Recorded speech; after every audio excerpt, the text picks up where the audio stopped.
அனைவருக்கும் அருள் சரவணனின் அன்பு வணக்கங்கள். இன்னைக்கு ஒரு கதை.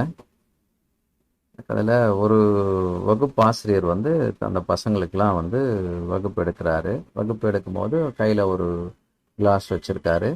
இந்த கிளாஸை காமிச்சு, அது ஒரு கண்ணாடி டம்ளரு காமிச்சு இதை கேட்குறாரு, இது எவ்வளோ வெயிட் இருக்கும்னு சொல்லிட்டு.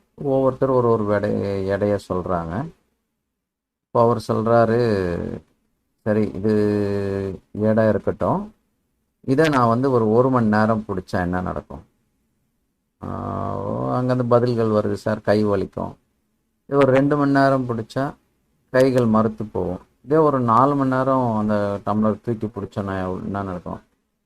ஒரு பையன் சொல்லலாம், டாக்டர்கிட்ட போகிற மாதிரி வரும்.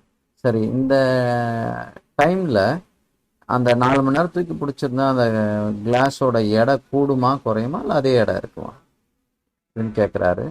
அதே எடை தான் இருக்கும் அப்படின்றாங்க.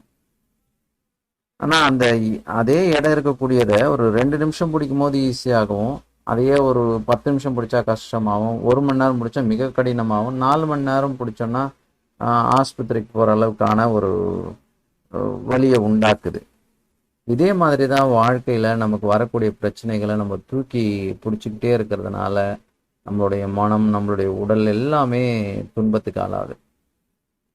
இந்த எவ்வளோ கஷ்டங்கள் வந்தாலும் பிரச்சனைகள் வந்தாலும் அந்த தலையில் தூக்கி சுமக்காமல் அன்னைக்கு நாள் முடிவில் அதை கீழே வச்சுட்டு நிம்மதியாக தூங்க போகிறது மட்டும்தான் அதுக்கான ஒரு தீர்வாக இருக்கும்.